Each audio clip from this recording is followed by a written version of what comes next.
Il n'y a pas un caractère d'entrepreneur, mais il faut du caractère pour l'être. Je pense que c'est le dénominateur commun, effectivement, de toutes ces femmes qui sont là ce soir. Quand une femme décide de créer son entreprise, il y a souvent une histoire personnelle derrière qui l'amène à faire ce choix à un moment donné. J'ai l'impression que les femmes rebondissent plus facilement. Ce trophée maintenant est reconnu. Et ça, c'est le plus important. Il est reconnu par les entreprises, par tous les décideurs du tissu économique local, par les politiques. Donc c'est plutôt bien, puisqu'on donne une visibilité à des femmes qui n'ont pas forcément accès à la base à ces réseaux et qui tout d'un coup deviennent connues de tous ces partenaires locaux et régionaux.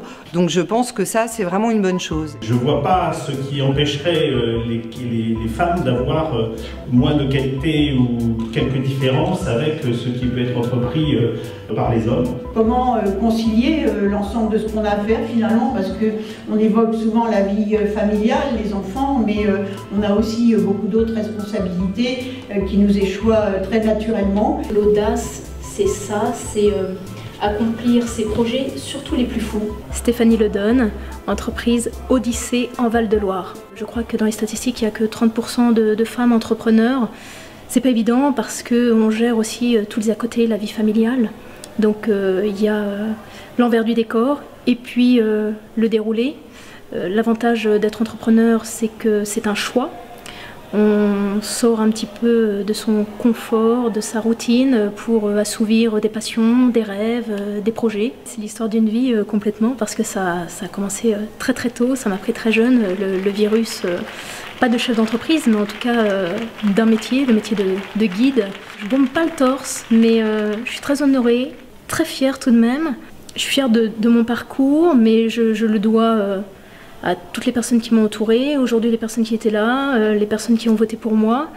J'ai aussi cette reconnaissance, j'avoue, au quotidien par mes voyageurs. Ce qui m'importe le plus, c'est leur satisfaction. Et a priori, ça se passe bien. C'est vrai qu'au moment où on vit une crise économique majeure, je crois que plus que jamais, l'entrepreneuriat féminin est une nécessité. Céline Joly, atypique. On doit prendre des risques, c'est un challenge, on doit se battre, on doit convaincre, on doit vendre. Et finalement, toutes ces tâches, elles incombent qu'on soit un homme ou une femme. Oui, on parle d'une femme, de son audace à avoir créé, mais il faut savoir que derrière une entreprise, il y a aussi beaucoup de gens. Il y a aussi toute une équipe qui travaille à être audacieux au quotidien. Donc je suis très fière de ramener ce trophée à l'agence demain. Et puis ça va nous apporter un peu de notoriété, de faire parler de nous, de la reconnaissance. En France, on dit prendre des risques, en anglais, on dit take a chance. J'ai eu envie de participer à ce trophée parce que le titre même du trophée m'inspirait beaucoup, c'est-à-dire l'audace. Chez nous, chez Atypique, on a à cœur de mettre l'audace au cœur de nos événements. C'est quelque chose qui nous anime, l'audace c'est quelque chose qui m'anime, qui fait partie de mon ADN. Et entreprendre est une affaire d'audace. Pour sauver la France aujourd'hui, il faut certainement de l'audace, mais encore plus certainement des audacieuses. Merci.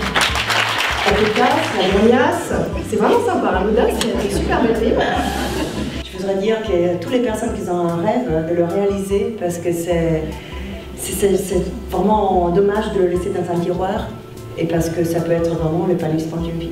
Laura Semeria, domaine de Moncy, à Cheverny. Beaucoup d'émotions, je suis vraiment très contente, je ne m'attendais pas du tout. C'est vraiment un plus, je crois qu'elle va m'apporter beaucoup va me faire connaître, va faire de façon que, oui, que le domaine de Moncy soit connu aussi dans les départements limitrophes, et c'est pas mal. Quand on est dedans, on va toujours de l'avant, on innove, on essaie de s'améliorer et d'aller toujours de l'avant.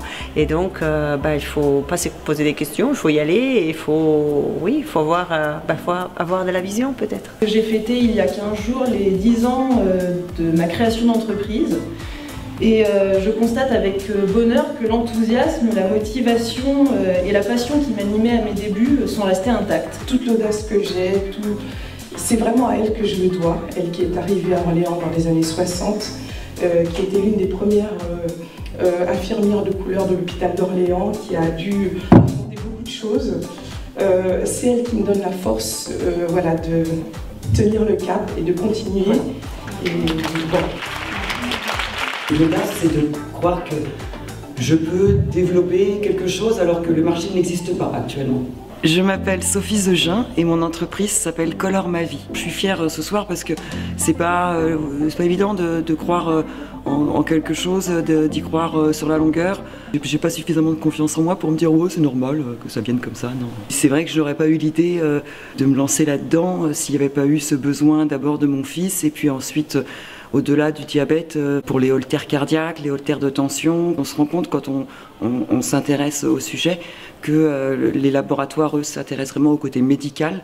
Et donc ils vont faire une pochette où on voit tous les câbles qui sortent. Enfin voilà, pour eux c'est pas l'important. L'important c'est que ça apporte un service médical. Et donc voilà, moi je suis là pour faire le job, pour passer derrière, parce que pour l'image de soi, le fait de ne pas être vu comme quelqu'un de malade, mais d'être vu comme quelqu'un qui a une pochette. Ça va au-delà de mes espérances, et puis surtout je ne suis pas toute seule. Je tiens vraiment à rappeler que pour pouvoir organiser tout ça, il faut avoir une équipe soudée, avoir des partenaires fidèles. Et c'est grâce à énormément de personnes et d'intervenants qu'aujourd'hui ce trophée a pu s'étoffer et prendre l'ampleur qu'il a pris aujourd'hui.